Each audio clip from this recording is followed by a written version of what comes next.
This is Money, Motivation, and Mike, and I'm your host, Michael Wainwright. In charge of the show on the other end of the table is Jason Wright. And hello to you, world. This is the show that will change your life. Jason, we have to jump right in here to I just want to say now the number one topic going over on a week plus, and that is the death of Charlie Kirk. I have decided to split my comments into a couple of shows. I'm going to talk about Charlie Kirk and his background and upbringing, and then I'm going to go into the tragedy and the fallout, and then come back and do, I believe the Turning Point USA is worth an episode as well. My first comment would be, I was astonished. I don't feel that I was ignorant to his popularity, but I was blown away by his popularity. And I was blown away with how much of a following he had. And frankly, the organization still has. And I believe his wife has made the comment that to the shooter, that you don't know the bear you just unleashed or something along those lines. Right. And frankly, I think she's right, because they are coming out of the groves in support of the Turning Point USA cause. Yeah. And you've seen a lot of people reach out to the organization, reach out to the kids. Did you see where Tiger Woods said he's going to pay for their education, the children? I did not. Yes. So lots of things along those lines. And then on the other end of that, what I consider to be ABC, ESPN, Disney, Mm-hmm. a very liberal organization, has just pulled their number one nighttime star for his comments. I did see that. Kimmel, right? Jimmy Kimmel. That's right. No more Jimmy Kimmel. And I've also saw where Fallon's getting his pressure now, as well as the other guy. There's one other one. Was it See, there's Stephen Colbert. Colbert? It's Colbert. Yeah, I think his was already canceled, but I think he has a contract through a certain point in time. And yeah, and they're done. Yeah. So for, like I say, what I call liberal side of the aisle, Disney. Because, like, what to say, Disney has had a gay day at Disney World for decades. Yeah. I'm talking back into the early 90s, maybe even the late 80s. They were leaders in that particular push. And for them to come out, that's big stuff. Yeah. I think it is. Yeah. But Charles James Kirk, here again, I did not realize how young he was for all the things that he had already accomplished. October the 14th, 1993, and went home to be with the Lord September the 10th, 2025. An American right-wing political activist, entrepreneur, and media personality. He co-founded the conservative organization. This is going to be good on how that organization was set up. Co-founded the conservative organization Turning Point USA, better known as TPUSA, in 2012. That'd make him 18 years old, Jason. He was young. Yeah, he was the executive director. He published a range of books and hosted the Charlie Kirk Show, a talk radio show program. In his later years, and we talk about this like he's 97, Right. in his later years, he became recognized as one of the most prominent voices of the mega movement and the Republican Party. And since his death, has been considered an icon of modern American conservatism. Now remember, and I'm going to get into this here in a little bit as well. Everybody thinks he was big time Trump. But Trump was criticizing him in 2020 during his unsuccessful bid for re-election, because he thought Charlie Kirk's, presentation with the youth on these campuses ran off some of the youth movement vote. And but obviously he is a Trump supporter, but him and Trump have also had their differences along the way. It hadn't been all peaches and cream. Maybe not to the degree of Elon Musk, but everybody's had a stumble. Frankly, a lot of people have had issues along the way with Donald J. Trump, number 45 and 47 of the United States presidential office. Kirk was born and raised in Chicago suburbs, Arlington Heights and Prospect Heights. Now, when I think of Chicago, I think of President Obama. All right. Mm-hmm. President Obama was the president of the United States as Kirk is getting his political career going. And right there in the Arlington Heights, Prospect Heights, I mean, you would have thought that type of, that attitude, that persona, that democratic liberal view may would have rubbed off on him. But it didn't. Interesting. Briefly attending Harper College. I've never heard of Harper College. Before dropping out after one semester to pursue his political activism full time. He worked with various donors to fund TPUSA, rising to prominence via informal college campus debates held at his signature Prove Me Wrong table. And I always thought that was intriguing, the back and forth. The questions they asked him, his response to those, and then their response back. I thought that was always neat, and I thought it was a good cause for both sides. Never realizing to the degree that it had risen to before his death. He extended TPUSA's influence through initiatives such as Professor Watch List, mass rallies aimed at youth voters, and has since been credited with generating interest in political conservatism among American youth. Under Kirk's leadership, TPUSA developed several affiliate groups, including Turning Point Action and Turning Point Faith, with the latter aimed at monetizing religious communities around conservative issues. Initially critical of evangelistic rights, Kirk later shifted to advocating and promoting Christian all across the nation. Like I say, he was a key ally of Donald Trump. And Kirk exposed a variety of conservative stances, including opposition to abortion, gun control, DEI programs, LGBT rights. On a more conservative view, he criticized Civil Rights Act of 1964 and Martin Luther King Jr., as well as his promotion of what was been told as misinformation on COVID-19. False claims on electoral fraud of the 2020 election, and the Great Replacement conspiracy theory. Died in Orem. Was it Orem? Orem, Utah? OREM, wasn't it? Yeah, I believe that's how you pronounce it. That the name of that assassination by gunshot. The killer was there for one reason and one reason only. Now, September the 10th at the Utah Valley University, Charlie Kirk shot and killed while speaking at an event. The suspect, 22-year-old Tyler James Robinson, arrested within 33 hours after a manhunt. Prosecutors are seeking the death penalty. I'm going to bet they get it. Robinson faces 7 charges of aggravated murder, firearm charges, obstruction of justice, witness tampering, and committing a violent offense in the presence of a child. I think a lot of people can be prosecuted on that one. Yeah. I don't think that today's family living room is all American as it once was. Evidence including a written note, incriminating text messages, and efforts to hide weapon and clothing. Okay. So who is Tyler Robinson? And what evidence do prosecutors have? Allegedly told investigators he acted because Kirk spreads too much hate. It's all the viewpoint, isn't it? Yeah. Prosecutors say shell casings were engaged with bizarre and sometimes political messages. Hey, fastest catch. Did you know that he was writing on these bullets? Yeah. That's incredible. Lyrics from an anti-song, Bella Coel, Ciao. Many culture references like OWO notices.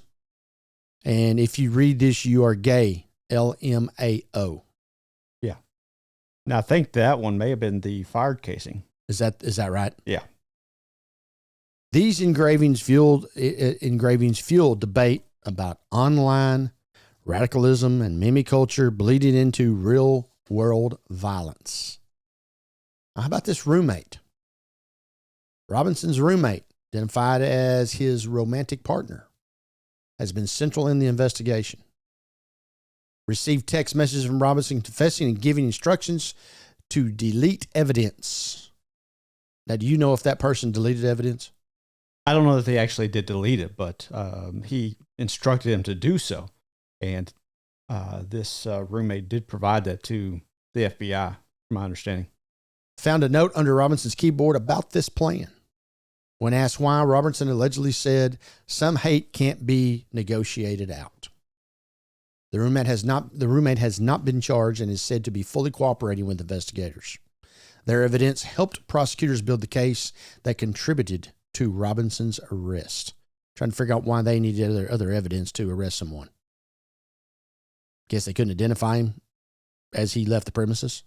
Well, the video and images that they had put out, it wasn't 100% clear, but Okay. it was close enough that I knew somebody would identify him.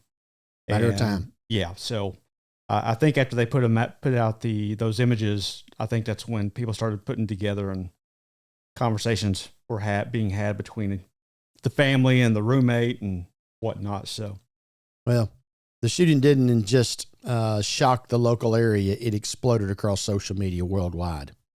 Yeah, the political violence, fears of raising political extremism, partisan blame on both sides. Misinformation, conspiracies, false claims about Robinson's background, speculation about motives, and foreign disinformation campaigns amplifying the noise. Shooting footage went viral, speaking criticism on X, TikTok, and YouTube for failing to filter violent content. Did you get in on any of that before they got it off there? I don't post anything, but I saw a bunch of it. Yeah, that's what I mean. Did you get to see before apparently they took it down? The actual, you're talking about the actual footage? Yeah. No, I did not. I purposely tried to avoid it because everybody had seen it was saying that they wish they had. Oh, really? Yeah. And I have not seen it. My daughter knew nothing of it and just come across it on TikTok. And she says she wished she hadn't saw it herself. How about free speech versus consequences? Heated debate after people lost jobs and well expelled of mocking Kirk's death. Yeah, Bullet inscriptions raise concerns about online humor bleeding into mega violence. Disputes over who deserves sympathy and whether political views should affect human compassion. Now, I don't think anybody's death ought to be celebrated. No, I don't care who you are. I would agree that the world is better off when some people are not here. That's my own personal opinion. Yeah. But I don't hip, hip, hooray as their death comes upon us. I don't think anybody should be seeking out to remove somebody from the face of the earth. I think if they have committed a crime, they should go serve, I do too. Seek justice. It's called accountability. Yeah. Pick and choose is not accountability. Yeah, it's no one individual's choice what the outcome should be. At least it shouldn't be. The fallout was just not online. Real people face serious consequences. Expelled students. I did not realize this. Yeah. Texas State and Texas Tech students expelled for mocking Kirk's death. I did see these videos. At vigils. Yeah, these two individuals were acting kind of stupid, if you ask me. In the middle of a vigil, just acting out. Now, this is a double standard. Office Depot employee refused to print the vigil posters, got fired. Called it propaganda. And then they take the posters after they do get them, and they go to the vigil, and then they get expelled from school. I work for the beer company, but I'm not allowed to drink beer. No, those kids did get expelled for their actions. So I think a lot of people confuse freedom of speech, thinking they should be able to get away with anything they say, but you're not free of consequences of what you say. Hey, You're not going to you shouldn't go to jail for most things. Not everything is protected speech. Well, it's freedom of speech as long as you agree with me. For sure. Exactly. That's how it rolls. Yeah. They're fine with it as long as we're on the same page. And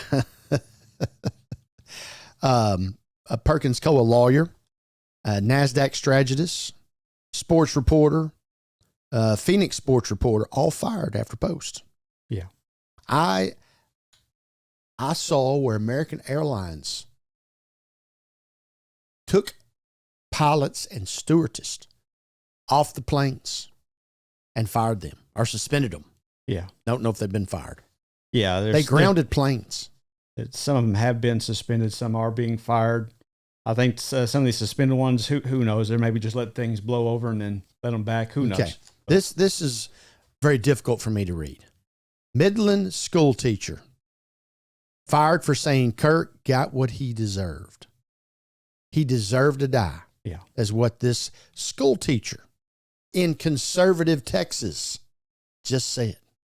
Yeah, you would. I mean, this. Do you want your child going to school and being taught by this teacher, by this person? Midland, Texas, Jason, right in the middle of oil country. Yeah. Well, those kids that were expelled, one was Texas State and Texas Tech. One was Texas Tech. Is Yeah. that right? Yeah. I knew both of them were in Texas, but yeah, very, very conservative, probably pro Kirk, Charlie Kirk people. I think the majority of them you'll find would be. But you know them Texans, not afraid to speak. Sure. Got what he deserved. Oh my goodness! University of Arkansas law professor suspended for mocking mourners, mocking people who were in grief. Yeah. What a joke. Yeah. And then, of course, these cases all sparked another debate: free speech versus professional accountability. Where's the line between private opinion and public consequences? And it kind of, hey, keep your thoughts at the house. But there again, this World Wide Web that has a lot of pros has a lot of cons. Yeah. And I know that has it really made life easier, or has it made it more difficult, Jason? Have you heard the term keyboard warrior? I heard it. Don't know anything about it. Hey, it's somebody who thinks they can say whatever they want to. It's kind of like the whole road rage thing. Mm-hmm. You're behind the wheel of a car, you feel invincible. Yeah. Same thing. You're just behind a keyboard. You think you can say whatever you want to. Yep. Now, if we had that conversation face to face, are you still going to say the same thing? Yeah. A couple of them did, apparently. So this tragedy has ignited conversations about political violence, social media role in spreading and fueling division and cost of careless words in the digital age. I mean, whether you admired or you didn't admire, you opposed Charlie Kirk, the story is a reminder what our words and actions ripped far beyond what we might expect or what we might have thought. And we will continue to see what happens to Tyler Robinson. I'm still anxious to see if the roommate will play a part. So, yeah, from at leleast initial questioning of what they've given to us, it doesn't sound like he knew it was going to happen. Doesn't mean that there weren't conversations. We just don't know at this point in time, the roommate, how much involvement they had, if any. But hey, I was asked a question by one of our listeners this week. Our show has grown leaps and bounds. What are we at? About 200 and close to 215. Just shy of 215 at this time. I mean, we're on course right now to shatter that 250,000 by December 31st. We are blessed with viewers and listeners. And one of our listeners asked, do you feel any insecurity, any unsafe by the views that you go on and promote on your show? I said, we try to bring both views. We try to stay neutral. There's no doubt that I am a conservative Baptist living in the state of Texas. And that can go a long ways for my viewpoints. Yeah. Abortion may not affect me, but I have a viewpoint on it. Yeah. Doing illegal drugs doesn't affect me, but I have a viewpoint on it. on and on and on. That's what I'd say about that. Well, and you don't have to take illegal drugs for it to have affect you. So it still could affect you. That's right. It doesn't affect me directly. Yeah. In my body. Yeah. Yes. But it could have an impact. You'd be killed by a drug addict this afternoon. Yeah, exactly. Or drunk driver for that matter. Something to that effect. Wait a minute. I didn't get into drinking now. Well, I'm just saying it's kind of the same thing. You know all Baptists, where there's a fourth, there's always a fifth, right?